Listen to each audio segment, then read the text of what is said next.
बहुत स्वागत है आपका दोस्तों हमारे YouTube चैनल सीक्रेट ऑडियो पर। और हम आज आपके लिए एक नई कहानी लेकर आए हैं। कहानी नहीं दोस्तों, ये एक सच्चाई है जो आज आपको बतानी है। ये सच्चाई अपने अंदर कई राज दफन कर बैठी है। तो इस सच्चाई का नाम है एरिया 51। जी हाँ दोस्तों, एरिया 51 एक बेजान क्षेत्र है यूएस में, जो कि राशेल और हीको नामक शहर के पास नेवाड़ा रेगिस्तान में 135 किलोमीटर उत्तरी लास वेगस में स्थित इसका इलाका है, जो कि अमेरिकी वायुदल का सेना बेस है। एरिया 51 एक परमाणु प्रयोग क्षेत्र है, जहां अमेरिकी अपनी परमाणु हथियारों का प्रयोग सन 1950 से करती आ रही है। एरिया 51 का कुल इलाका 29 लाख एकड़ में फैला हुआ है। इस इलाके में आम नागरिकों का जाना सख्त मना है। केवल अमेरिकी वायुसेना के अलावा वहां कोई नहीं जा सकता। एरिया 51 का निर्माण कोल्ड वॉर के दौरान हुआ, जो कि 1947 में अमेरिकी और रूस के बीच छिड़ गया था। उस वक्त यूएस वायुदल अपने लड़ाकू विमान U-2 और SR-71 ब्लैकबर्ड जहाजों का निरीक्षण एरिया 51 में करता है। पर एरिया 51 के बारे में एक और कहानी है जो कि काफी प्रसिद्ध है, जो कि आप सब से अभी तक छिपी हुई है। घटना कुछ यूं सी है कि उन दिनों सन 1947 जुलाई में न्यू मैक्सिको का रूजवेल्ट नामक शहर में एक दिन अकस्मात एक उड़न तश्तरी आ गिरी। जी हाँ, एक उड़न तश्तरी गिरने से वहाँ जोर का धमाका हुआ। उस धमाके को देखने वाला पहला शख्स मैक ब्रेसर नामक एक किसान था। घबराए किसान ने तुरंत स्थानीय पुलिस को इसकी जानकारी दी और पूरे स्थान को घेराबंदी कर दिया गया। कहा जाता है कि उस यूएफओ यानी उड़न तश्तरी से अपरिचित प्राणी यानी एलियंस के शव बरामद किए गए। इस घटना को रूजवेल्ट के समाचार में भी प्रकाशित किया गया, पर अमेरिकी सरकार के दबाव में आकर उस खबर को अगले ही दिन बदल दिया गया और यह बताया गया कि वहां नागुन प्रोजेक्ट के न्यूक्लियर टेस्ट सर्विलांस बलून का हिस्सा क्रैश हुआ था।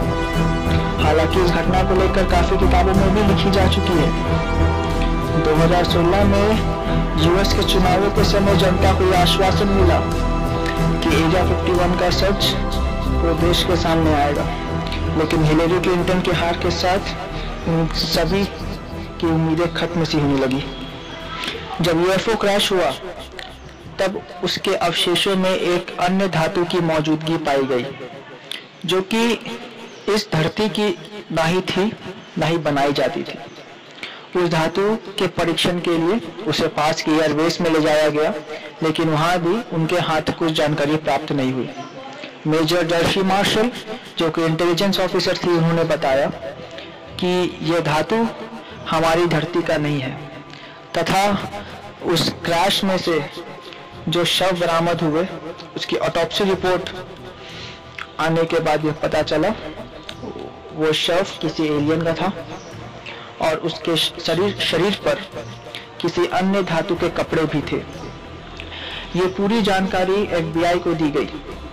जानकारी मिलने के बाद FBI ने यह निर्णय लिया कि ये पूरी रिपोर्ट को बाहरी दुनिया से छिपा के रखा जाए।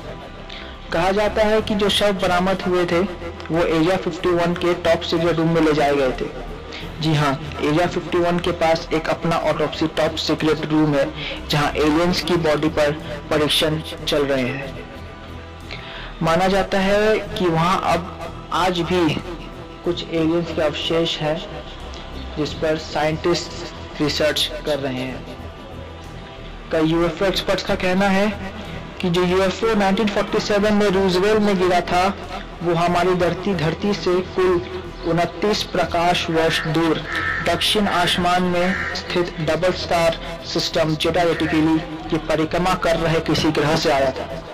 1989 में रॉबर्ट लार्जास नामक शख्स का दावा है कि उसने एरिया 51 के एलियन टेक्नोलॉजिस्ट के साथ काम किया है, और उसका यह भी दावा है कि उसके हाथ कुछ एलियंस के शारीरिक चिकित्सा की तस्वीरें भी लगी है।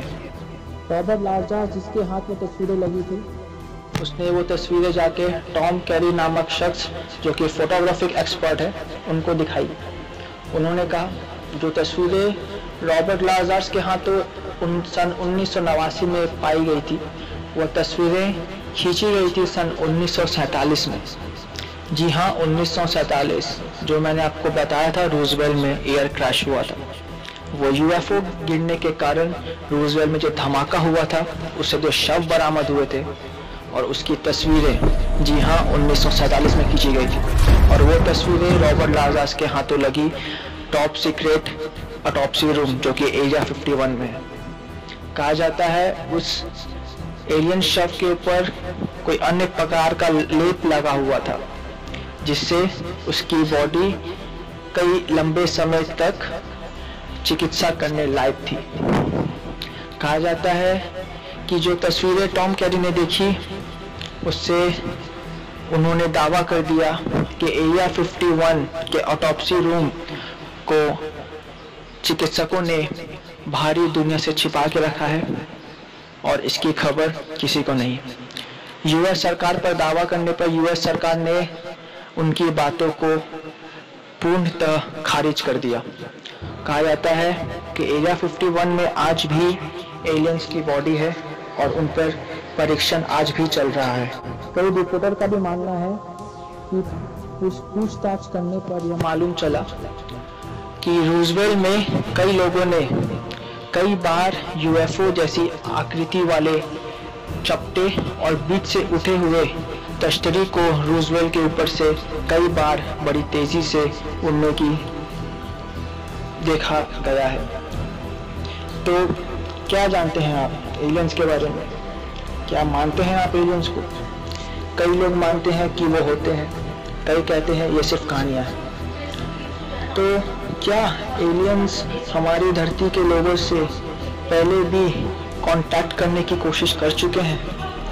क्या अभी भी एलियंस हमारी धरती पर आते हैं हमारी धरती की सारी भौगोलिक रचनाओं को देखने और हमसे कांटेक्ट करने के लिए? आप क्या मानते हैं कि एलियंस आज भी इंसानों से बात करने की तकनीकी क्षेत्र से पूर्णतः स्वावलंबी हैं, जो आकर इस धरती पर अपनी तकनीकी क्षेत्र में आए और हमसे बात करें? क्या एलियंस भी हमारी तरह उतने ही जुझारू हैं, जो वो चाहते हैं कि वो भी अन्य ग्रहों में आकर वहाँ की जीवन शैली को देखे परखे? आज भी मानना है। तो दोस्तों, आप एलियन के बारे में क्या सोचते हैं, क्या जानते हैं, हमारे कमेंट सेक्शन में ज़रूर बताएं। और अगर आप चाहते हैं कि हम मुझे इस एलियन टॉपिक पे और डिस्कस करना चाहिए तो कमेंट में ज़रूर बताएं। मैं आपका दोस्त अब आपसे विदा लेना चाहूँगा। तब तक के लिए गुड बाय, थैंक यू। और जिन्होंने लाइक नहीं किया है वो वीडियोस को लाइक करें, शेयर करें, सब्सक्राइब करें और अपने दोस्तों को भी कहें कि वो भी अपने दोस्तों को लाइक, शेयर और सब्सक्राइब करें। Thank you very much.